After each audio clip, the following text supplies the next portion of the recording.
1638 ഷാജഹാൻ നിർമ്മാണം ആരംഭിച്ച കോട്ട 1648 പൂർത്തിയായി.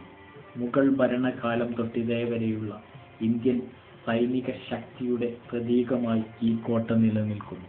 ചെങ്കല്ലുകൾ പാകി നിർമ്മിച്ച കോട്ടയ്ക്ക് ആ പേര് വന്നതും അതുകൊണ്ട് തന്നെയാവാം. ഷാജഹാന് ശേഷം ഔറംഗസീബും മറ്റ് പിൻഗാമികളുമാണ് പണി പൂർത്തിയാക്കിയത്.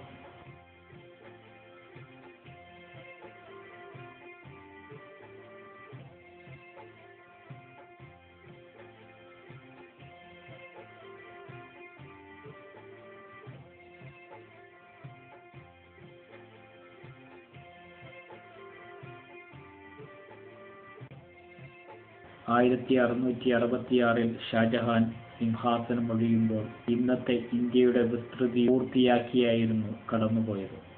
അടുത്ത അവസരം ഔറംഗസീബിൻ്റേതായിരുന്നു. ഷാജഹാനോടെ അവസാനിച്ചത് മുഗൾ സാമ്രാജ്യത്തിൻ്റെയും രാജ്യത്തിൻ്റെയും സുവർണ കാലഘട്ടമായിരുന്നു. ഷാജഹാന്റെ ഭരണശേഷം അധികാരമേൽക്കേണ്ടിയിരുന്ന ദാരാ ഷിക്കോ എന്ന ഏറ്റവും മൂത്ത സഹോദരനോട് ഏറ്റുമുട്ടി അധികാരം പിടിച്ചെടുക്കുകയായിരുന്നു ഔറംഗസീബ്. പൂർവികരുടെ ശൈലിയിൽ നിന്നും വിഭിന്നമായി നിർമ്മിതികൾ നടത്തി സമയം കളയാൻ ഔറംഗസീബ് തുനിഞ്ഞില്ല.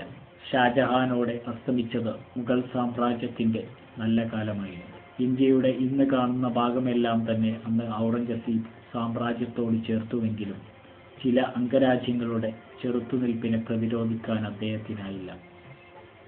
മാർത്തന്മാരും ശിവാജിയുടെ പടയോട്ടവുമെല്ലാം ഇതിന് കരുത്തു പകർന്നു. മദ്യവും മദിരാശിയും മുഗൾ സാമ്രാജ്യത്തെ നാശത്തിലെത്തിച്ചു.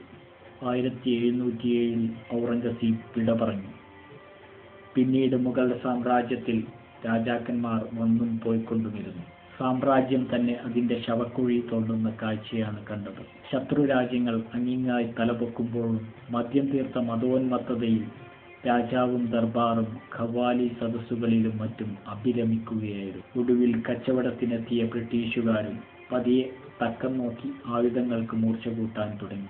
ബ്രിട്ടീഷുകാർ ഇന്ത്യയുടെ ഭരണം കൈക്കലാക്കി തുടങ്ങിയപ്പോൾ ഇന്ത്യയിൽ പിന്നെ സ്വാതന്ത്ര്യാഭിവാജ്ഞ പൊട്ടിപ്പുറപ്പെട്ടു. 1857 ഒന്നാം സ്വാതന്ത്ര്യ സമരത്തിലാണ് ഇത് തുറന്ന രീതിയിൽ പ്രത്യക്ഷപ്പെട്ടത്. ശിപായി ലഹള എന്നറിയപ്പെട്ട ഈ സമരത്തിനൊടുവിൽ മുഗൾ സാമ്രാജ്യത്തിലെ അവസാന രാജാവായിരുന്ന ബഹദൂർ ഷാ സഫർ രണ്ടാമൻ ബ്രിട്ടീഷ് പട്ടാളത്തിനാൽ പിടിക്കപ്പെട്ട് ബർമയിലേക്ക് നാടുകടത്തപ്പെടുകയായിരുന്നു. അദ്ദേഹത്തിന്റെ പിൻതലമുറയെയും ബ്രിട്ടീഷുകാർ വകവരുത്തിയതായി ചരിത്രം രേഖപ്പെടുത്തുന്നു. അങ്ങനെ ഒരു മഹാപൈതൃകത്തിന്റെ കാവലാളുകളായ രാജവംശം കാലത്തിന് പിന്നിലേക്ക് മറഞ്ഞു. മുഗൾ സാമ്രാജ്യം അസ്തമിച്ചു. അതിനും സാക്ഷിയായത് ഈ ചെങ്കോട്ടയിലാണ്.